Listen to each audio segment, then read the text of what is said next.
Plasma sparks danced around my boots as I knelt beside the fence console, trying to convince it not to explode. It had been humming suspiciously for an hour, and I was seconds from bribing it with a snack pack when the air behind me rippled like reality had hiccuped.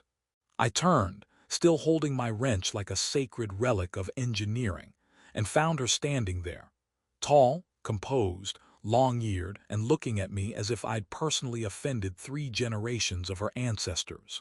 She didn't introduce herself. She simply pointed at me and said, with enough confidence to power a starship, that she could defeat me in under 1 minute. I checked behind me to make sure she wasn't pointing at someone more qualified, like a trained soldier or even a moderately angry goat. But no, she meant me. I told her I was technically off shift and asked if this was about the fence emitting suspicious smells. She said it was a ceremonial challenge, which sounded important until she refused to elaborate on anything except the part where she beats me. She added that the duel would begin immediately. I said I needed 5 minutes to stretch. She said I had 10 seconds. I didn't stretch. The moment she lunged, I dove sideways with all the grace of a falling toolbox. Her strike sliced through the air with a hum so sharp even the fence stopped crackling for a second, possibly to admire her technique. She moved like physics adored her. I moved like physics was behind on rent and taking revenge. She swung again and I blocked with my wrench, which instantly overheated and begged me to quit. She seemed disappointed I didn't vaporize on the spot. I told her that if she wanted a 1-minute victory, she should have let me finish fixing the fence first. It wasn't safe fighting near unstable equipment. As if summoned by my words, the repair drone I'd reprogrammed earlier shot out of its dock, misread her as a tall, spiky panel, and zipped straight toward her with a cheerful beep. She dodged with an annoyed twist of her long ears, but the drone clipped her weapon, sending it flipping into the dirt. She stared at it, then at me, as if I'd orchestrated the entire universe to embarrass her. I raised my hands and swore on the holy manual of diagnostics that it wasn't intentional. She retrieved the weapon with a huff that might have melted steel. I expected fury. Instead, she looked intrigued, like I was a lab experiment producing unexpected results. She circled me, analyzing every twitch of my stance. I wasn't sure what she saw, but it clearly wasn't skill. Maybe stubbornness. Maybe the internal panic of a man who didn't want to die before payday.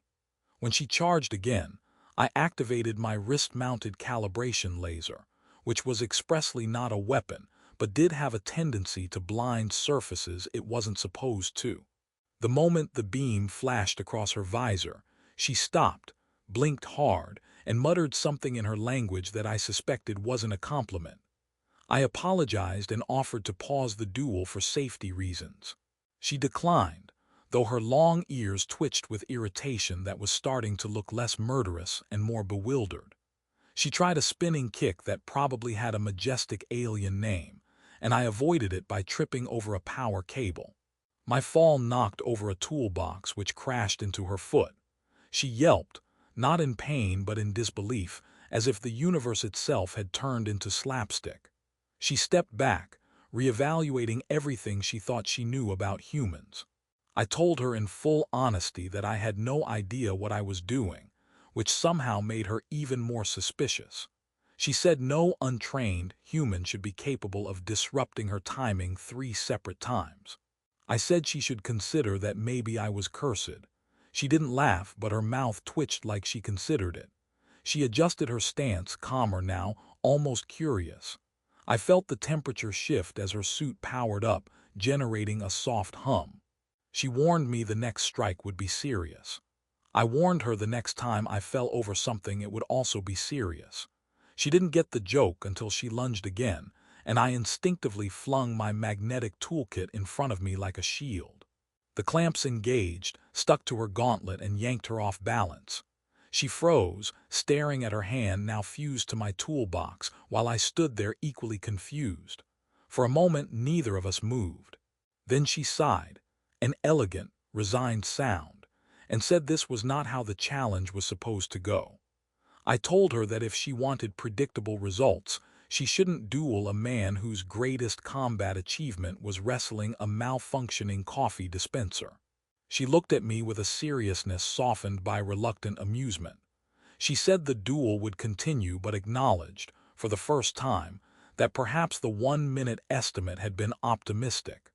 I said maybe extremely optimistic. She said I talked too much. I said talking was a survival tactic. Her long ears flicked in a way I was beginning to recognize, caught between irritation and fascination. And as she reset her stance and I scrambled for another accidental tactic, the air between us shifted, less hostile, more curious, as if neither of us was quite sure what this duel was turning into. Her stance shifted with a smoothness that suggested she was recalibrating not just her strategy but her entire worldview. I wasn't sure whether to feel proud or terrified. She released her gauntlet from the magnetic grip with an annoyed flick, and the toolbox clattered to the ground like it had betrayed her personally. I took a cautious step back, mostly because my boot was half stuck in a coil of cabling I'd tripped over earlier. She noted this, sighed, and asked if humans evolved specifically to create hazards for themselves. I told her it was either that or we just enjoyed surprising our predators. Her long ears twitched like she wasn't sure whether to be insulted or intrigued. She moved again, slower this time, watching me the way a scientist observes a particularly uncooperative test subject. Her approach was so calm I almost forgot she was trying to knock me unconscious for ceremonial reasons. I raised my wrench, not threateningly but more like a man hoping it would somehow deflect fate, and she paused. She asked why I insisted on holding a tool instead of an actual weapon. I told her the wrench had sentimental value and, more importantly, had survived explosions I hadn't. She considered this, nodded once, and said that loyalty to equipment was culturally admirable. I didn't have the heart to tell her I just didn't know where the base stored the proper gear. She came at me again with a sweeping kick that would have been spectacular if I hadn't reflexively dodged by tripping over my own jacket. I hit the ground so hard dust puffed up around me like I was performing a dramatic entrance instead of an accidental fall. She halted, staring at me, and asked if this was a tactic. I told her proudly it absolutely was. She informed me it was the worst tactic she had ever seen, but she said it gently, like I should be congratulated for trying anyway. We circled each other in a dance that looked nothing like combat and everything like two people trying to figure out how the universe had trapped them in the same absurd moment. Her movements were sharp and precise. Mine were improvisational chaos. She thrust her weapon forward. I ducked and accidentally activated a diagnostic pulse from my wrist device. A sphere of blue light flickered into existence, then burst into a harmless wave that hit her squarely in the chest. She stumbled, more from surprise than impact, and glared at me like I'd broken a sacred rule. I apologized and explained it was a required update for maintenance protocols. She muttered something about unpredictable human technology and took a full second to compose herself. A whole second. That was progress. She lunged again, but this time instead of dodging I spun around behind a crate, hoping it would buy me a moment.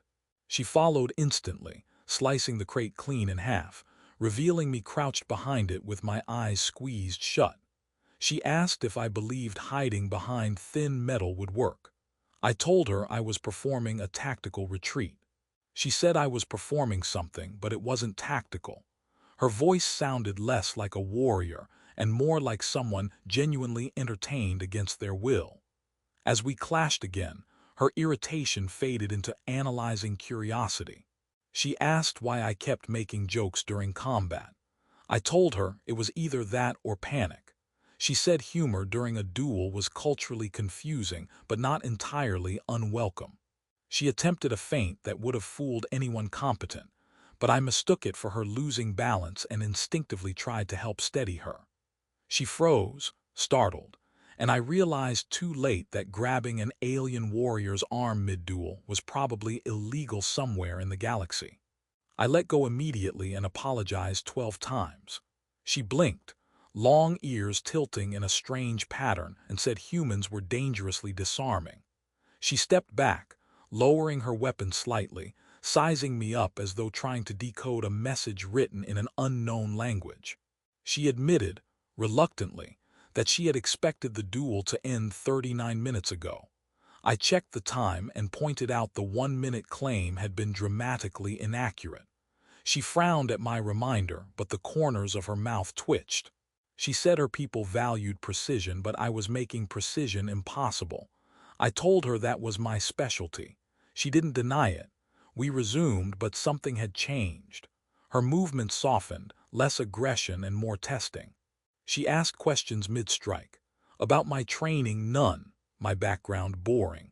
My reason for living on a dusty outpost, punishment by assignment disguised as employment. I asked her why she had chosen me specifically for this challenge, but she dodged the question with suspicious ease. She countered with a sweeping arc of her blade, and I countered by dropping to the ground again, though this time on purpose. Sort of. The fight stretched on, transitions between chaos and rhythm weaving into something less like a duel, and more like an awkward conversation happening at high velocity. At one point she tried a gravity-assisted leap, only for my repair drone to zip in again, misreading her airborne form as a structural fault. It latched onto her ankle with a metallic chirp, and she fell in a whirl of limbs and indignation. I rushed to help, but she waved me off, cheeks flushed with something that definitely wasn't rage. She sat for a moment, brushing dust off her armor. She looked at me, truly looked, and said I was unlike any human she had trained to face. I asked if that was good. She said she wasn't sure, but she added that uncertainty was refreshing. The word sounded foreign on her tongue, like she wasn't used to admitting it. Her long ears angled slightly forward, a posture I was beginning to interpret as hesitant openness. She stood again, resetting her stance, but this time she didn't power her weapon. She simply waited, eyes sharper but less guarded. I realized the duel wasn't the same duel anymore. The air felt different, not lighter, just layered with something unspoken and confusingly warm. She asked if I was ready for the next round. I told her honestly that I had no idea what I was ready for. She smiled, small, reluctant, but real. And then she moved and I followed, and the duel continued into something neither of us could name. By the time the sun dipped low enough to dye the outpost gold, both of us were breathing hard, though she hit it far better than I did. Dust hovered around us in a shimmering haze, like even the particles weren't sure whether to applaud or flee. She lowered her weapon first, more out of curiosity than exhaustion, and asked if all humans fought like I did. I told her most humans didn't consider tripping over themselves a valid combat method, but maybe they should. She said it was inefficient. I said it was memorable. Her long ears twitched in reluctant agreement. Before either of us could pretend we had more fight left, the sky rippled with a descending shimmer. A massive alien vessel decloaked above the outpost, humming with layered energy fields that made my hair stand up in a way my shampoo never could. She straightened immediately, posture shifting into formal precision. She said her people had arrived to witness the result of her 1-minute victory. I reminded her that 1 minute had stretched into something like an entire shift cycle. She glared at me and said timing was subjective. I said clocks disagreed. She told me to be quiet. Her ears betrayed her by twitching. The ship landed with ceremonial grace. A group of armored figures emerged, each displaying the same long, elegant ears and an expression of polite superiority. Their leader stepped forward and asked her for the outcome of the duel. She glanced at me, then at them, and I braced myself for an official statement that would probably erase my dignity from galactic memory.